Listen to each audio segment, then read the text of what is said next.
2040-കളിൽ ഒരു ഡോക്യുമെന്ററി എടുക്കാൻ വേണ്ടി കുറച്ചുപേർ ഏലിയൻ ഹണ്ടർ വിക്ടർ വാസുദേവനെ തേടിയെത്തി. അല്ല, ഒരു പെട്രോൾ ഹെഡും റൈഡറും ഒക്കെ ആയിരുന്ന സാർ എന്താണ് ഇപ്പൊ അധികം പുറത്തൊന്നും ഇറങ്ങാത്തത്? കാര്യങ്ങൾ നിങ്ങൾക്കൊക്കെ അറിയാവുന്നല്ല. ചരിത്രത്തിലെ ഏറ്റവും വലിയ ഇന്ധന വില വർധനവ് 2025-ലായിരുന്നു. പെട്രോൾ തീരെ കിട്ടാനില്ലെങ്കിലും അതിന്റെ പേരിൽ രാജ്യം കത്തിയിരുന്നു.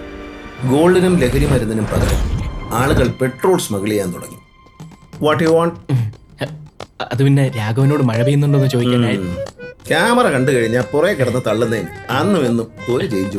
സ്വല്പം ഹിസ്റ്ററി ബൈ അലൻ. പേരപ്പന്റെ അപ്പൂപ്പന്റെ അപ്പൂപ്പന്റെ അപ്പൂപ്പൻ പണ്ട് ബ്രിട്ടീഷ് വൈസ്രോയുടെ ഗുമസ്തനായിരുന്നു. പേര് മിസ്റ്റർ ഗോപാല പിള്ള. പേര് ഗോപാലപിള്ള. പുള്ളി പിന്നീട് ഒരു മദാമയെ കെട്ടി, റബേക്ക ഡേവിഡിന്. അവർക്കുണ്ടായ മകന് അവർ സ്റ്റീവ് നിർ പിള്ളെ എന്ന് പേരിട്ടു. അവിടുന്ന് അങ്ങോട്ട് ജെയിംസ്, സണ്ണി, മൈക്കിൾ, വിക്ടർ, പിന്നെ ഈ അലൻ. എന്നാലും ഇപ്പോഴും തെന്നി വീഴാൻ പോയ പേരപ്പൻ നീട്ടി വിളിക്കും, എന്റെ തിരുവാറമ്മളെ അപ്പാന്ന്. വിക്ടറിന്റെ ബട്ട്ലർ കം ശിങ്കിടി വൈഭവ് വൈദ്യനാഥിന്റെ ചില ഗുണവതാരങ്ങളിലേക്ക്. നല്ല വൈബിളേ. പതിവ് പോലെ ഇന്നലെ പോയിട്ട് ഒന്നും ഒത്തില്ലല്ലോടാ. അപ്പൊ സംസാരിക്കാനും ഇവിടെ നിബന്ധനയുണ്ട്. അതൊന്നും അല്ലല്ലോ ഇവിടുത്തെ പ്രശ്നം. പിന്നെന്താ നിന്റെ പ്രശ്നം?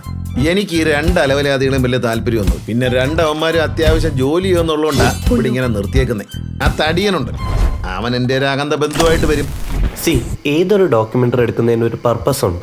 നമ്മൾ അവിടെ പോയത് ഏലിയൻ ഹണ്ടർ വിക്ടറിന്റെ ബയോപിക് എടുക്കാനൊന്നുമല്ല. അയാളുടെ കയ്യിൽ ഹൈലി സൊഫിസ്റ്റിക്കേറ്റഡ് ആയ ഒരു AI ബോട്ട് ഉണ്ടെന്ന് കേട്ടു. രാഘവ, ഇന്നലെ രാത്രി നിന്റെ ബഹുമാനത്തിന്റെ സെറ്റിങ് അല്പം കുറച്ചായിരുന്നു. ഇയാളുടെ ബഹുമാനത്തിന്റെ സെറ്റിംഗ് ഒരു 50% ആക്കിയായിരുന്നു. എന്നാ ഒരു 95 ആക്കിക്കും. ഒരു പച്ച പുതച്ച പോസ്റ്റ് അപ്പോക്കാലിപ്റ്റിക് കേരളത്തിൽ വന്നിറങ്ങിയ അന്യഗ്രഹ ജീവിയെ കാതലിച്ച സിനിഫൈലിന്റെ ഇൻഡർസ്റ്റെല്ലാർ പ്രണയകഥ ഈ വരുന്ന ജൂൺ 21 മുതൽ. ജിന്ദാ